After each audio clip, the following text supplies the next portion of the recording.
Hello, welcome to another movie vlog, and this time we're not about to watch a film. It's a film we watched last week sometime. Can't remember when exactly, but it was a few days ago or so. And it's still Sunday, so it's still this week.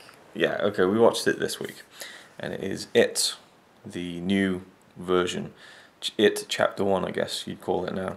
And you actually went out and bought this. Yeah. It's probably the first time. I was desperate to see it again. It's probably the first time you've actually gone out to buy a Blu-ray yourself. For yourself. No. For yourself. Right? I mean, I don't know. I think so. So yeah, we saw this when it first came out and really enjoyed it. Yeah. Yeah. I hadn't seen the original miniseries version or read the book. You hadn't either? No. No. So both of our first exposure to this story was through the new movie, and it was like the cinema was packed, people were going crazy, which was both kind of cool and kind of annoying, I'd say. Do you remember? Yeah, because they were screaming at them, like, minimal stuff. Yes, I remember there's like a walkie-talkie, like the feedback, and people lost their minds. It was just like, all right, it wasn't. It's not even that scary, to be No, honest, this movie.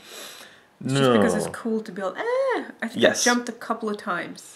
A lot of people, I think, were being scared for show in the cinema. What? For show. You know, They were scared for show. They were scared for show. No, for show. Like, you know, putting on a show for show. Okay, so you hadn't seen it since the cinema, right? No. No, I had. But I started reading the book. Yes, and then I really wanted to watch the movie again. Yeah, I bought you the book about 2 or 3 weeks ago because I knew you really wanted to read it, and you know, so you're having a bit of a rough week, so I thought I'd try and find it for you. And you're about what, 100 pages in, something like that? Yeah, 130 maybe. Okay, it's a very long book, and it's not even just long. Like the pages, got like 1,000 left. The pages, like, or the text on the pages are so small. Like there's so many paragraphs on just one page. So anyway, very long book. Stephen King describes everything. Yes. He's very detailed in the way he writes, and he wants to describe every little part of the story before the story even begins. The story hasn't even begun. So that's why I'm slowly getting into it. Yeah. Yeah. And so I saw it twice. My mum really wanted to see it. She really likes the original miniseries version, which I also watched with her. And then me and you watched the miniseries 90s film in the 24-hour movie marathon, which happened like 9 months ago and still hasn't been released. So we'll leave our thoughts on that till the marathon when you guys get to see it. So we've rewatched it. Any new thoughts on revisiting it for the second time at home?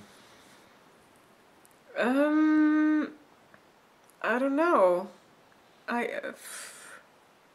Can you just talk first? Well, it's our revisit. I don't know what. Like, I'm not even prepared to talk about the movie. Like, especially not new thoughts. I can talk about the movie, but... Well, I don't think we ever reviewed it, so I mean, you know, anything you have to say would be... What were my new thoughts? I enjoyed watching it without having around me. I still admire the digital effects of it. Yeah. And everything like that. And it's just so enjoyable every time. Yeah, it's a really enjoyable film. He plays the clown really well, Bill Skarsgård. He's really good. And it was really cool to afterwards watch the making of. Yeah, to see how much of the makeup is actually makeup and not just digital. There was a sticker on the front that I've taken off, and it said bursting with extras, and I said, I bet you it's not bursting with extras, and it really wasn't, but yeah. But there's a couple of good, like, 10 to 15 minute featurettes on there, which was nice. And I remember thinking that was very much like Stranger Things, and then just as we had finished watching it this time and we were watching the behind the scenes, I'm like, that's a kid from Stranger Things. I didn't recognise him because of the glasses. Yeah. You know? So if I watch it again now, he will be a completely different person to me. Yeah, and we literally, like today, have started rewatching Stranger Things, and it's so weird to see Mike in that, who plays Richie, Finn Wolfhard, very strange second name. It's so strange to see him looking even younger in the first season of Stranger Things, and just seeing him as this little innocent kid, whereas in he's saying a lot of graphic things, Yeah. which is really fun, I think. I mean, obviously it's it's not something you'd encourage kids to talk about, but it's fun in the context of the movie, and the kids in this film are so good. I love their chemistry, and they really make the movie for me. And I do think Pennywise is great, and I love how he's different from the Tim Curry version, and they're both great, I think, but in different ways. I prefer this one. That's interesting. I'm not sure why. It's maybe because it's more demonic in this one, whereas in the old one, I just feel like it's a guy who's dressed up as a clown. But this one, because of the big head and everything, and teeth coming out, and his eyes changing color and everything, he's a lot more demonic, and that's what they want him to be as well. I think they both work for the movies that they're in. They both fit the tone. When I saw it in the cinema, I loved it. Second time I saw it, I didn't enjoy it as much, and I found that the scary stuff wasn't as effective because I didn't have 150 people around me screaming and stuff, which again was both annoying and kind of got me into it more. But the one constant is the kids and their chemistry, like every single one of them. Well, I'll say that, is it Mike, the black kid? I think he's the weak link. Like at times I feel like I'm watching someone act. To me, it's Stan, the Jewish boy. The Jewish boy. Well, he doesn't stand out as exactly. He doesn't stand out. No, that's true, but I think that's the writing, not the acting. I think that the guy who plays the black, I think his name is Mike. His name is Mike. It is Mike. Okay, so Mike, when they're all sat like out in the town square, and they're talking about like, okay, we've seen the clown, and they're telling their backstory almost, and he talks about when his mum and dad were in a burning house, and in that scene, just at times I see the traces of someone acting. He's not bad, but he definitely stands out. But the rest, I think, are great, and I just love how it feels like. It feels like a movie I would have grown up with. There's something about it. It doesn't feel like it's trying too hard to be something from the 80s or anything like that, even though it's set in the 80s, but it just had like a tone and feel. Maybe even the music, I think, is part of that. Even like the opening credits to me feel like something from the 90s that I would have grown up, if that makes sense. Yeah. I don't know, there's just something about the feel of it that I really like. And yeah. Well, it is the late 80s. 87. Yeah. So it's getting close to being the 90s. But I just mean the way the film's made, not even the fact that it's set in that time period. I just really, that's really a big part of it for me. And yeah, so anything else you'd like to add about the film? Well, you say that the star of the film is the kids, which I agree, kind of. But to me, it's like every time Pennywise comes up, it's kind of like, yes. Yeah. I'm not a big fan of the other elements that Pennywise brings out to make them scared. I understand why they're there. Yeah. But to me, Pennywise is like Freddy Krueger. Every time it comes into the movie, it's like, yes. Yeah. But he's not there a lot. Yeah. But he's just, every time I watch him act, it's just great. I get really sucked into that crazy look he's got in his eyes. Mm-hmm.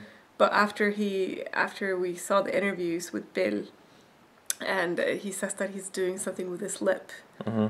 and then I just can't help but look like, oh, he's just drooling all the time, and it's kind of like, ugh. And it's supposed to be, which is good. Yeah. But yeah, it's just all of it really is really good. Yeah. I think that when we first saw it in the cinema, my favourite part was the drain scene, because it's such an iconic scene, even though I'd never seen it. It's just one of those things about, the storm drain at the beginning with Georgie. And so it was just so exciting to see that, and obviously seeing Pennywise for the first time.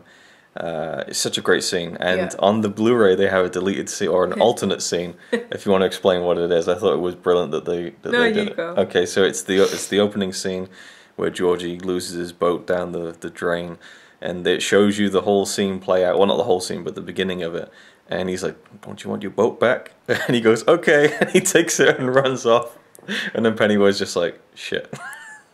Which I thought was great that they did that. It was just like a fun kind of, you know. I wish it was more like that, because there are some really funny elements to the whole movie. And I feel like a bloopers thing for people who want to watch it. Not at the end of the movie after the credits, no. Obviously, because you're supposed to sit around feeling scared and stuff, and that would break it, or ruin it. But if you had that as an option on the Blu-ray, I think that would be very popular. Just like that thing, because I just wanted to see more of it. Yeah, it was really fun. I wish they had a commentary. I'd like a commentary from the director, but also with the kids. I think that would be really fun. That would be really, really cool. But anyway, so... Then again, having the kids stay focused for that long. Well, that would be part of the fun of it, I think. Anyway, so... Yeah, great revisiting it, and it's strange because we've kind of been revisiting a number of films from 2017. The last movie vlog we did was The Last Jedi. Now this, and we also watched another film from 2017, which we'll maybe talk about in another video. So, any closing thoughts? Oh, I'm really looking forward to the next one, which is coming out next year, Chapter 2. Yeah, I hope I've finished the book by then. Yeah, that would be helpful, I guess. Although we've seen the miniseries, so we know how the story ends, I suppose. But apparently they are having the kids in the next one as like flashbacks. So I don't know if they're going to have grown up, you know, in the 2 years. I don't know. Obviously not completely grown up, but they might look quite different. I'm not sure. But I don't know why I said I don't know like that. I thought I was answering a different question. What question did you think you were answering? How I don't know. Okay, and on that note... Something about how they were going to be like when they're grown up, and I was, in my head, I was comparing the book to the old movie and how it would be like in this one. Yeah, I don't know. I just hope that they reference and tribute the original movie with the transitions from the adults to the kids. Just the like, oh my god, Georgie, how could I forget? Just like the really like bad 90s acting. Like I hope they maintain that kind of, you know. No? It's gonna be better. It's gonna be a lot better, I think. Yes. As much as I found myself really loving the 1990 version, I really do. So I guess I got to read the book as well, just to kind of finish the cycle, because I'm becoming a really big fan of the story. So I think I want to watch the old one again after I finished the book. Yeah, that'd be good. Just to compare how the adult part, and actually I've sort of forgotten how the kids part of it all is like as well. Well, that's the thing, because I've seen the miniseries twice now. I saw it with my mum again. And I've also seen it a couple more times, kind of, because when I moved back to the UK this year, I was kind of rearranging all my stuff when I moved back. And I had the miniseries playing with the audio commentary on. And I kind of just, you know, so I'm just absorbing it a bit more. Anyway, so that's it for this video. And really enjoyed revisiting it. It's funny, the day afterwards you said, oh, I wish we could just watch it again. Or I wish that we hadn't watched it so we could watch it again, kind of thing. Because, yeah, I think you're a little bit like me in that you don't want to rewatch a film over and over again. You want to kind of save it. It's more like if I start watching it again now, I'll be like, no, it's too fresh. Yeah, exactly. Because I'll be like, no, I remember exactly what happens here. I won't enjoy it as much, and I'll get bored. Yeah. It's not that I don't want to rewatch a movie again and again and again. Yeah. Because I've done that with movies too, and it's been completely fine. Yeah. But the last time I watched this one, I was really struggling to fall asleep. This apartment is giving me night terrors. Yes. It's not just about the stuff that I watch. It just happens. Yeah. Alright, well, we'll leave it on that note. That was our thoughts on it. Again, I don't think we did a review, and I'm surprised that we didn't. At least I don't remember us doing one. I don't remember. No. So, that's it. Thanks for watching. See you in the next one. That's it. That's it. Get it? It's alright by me. Apart from the fact he throws cans of Carlin into a tree. Yeah, he's really cool. Yeah, he's really cool. not quite as cool as you, 'cause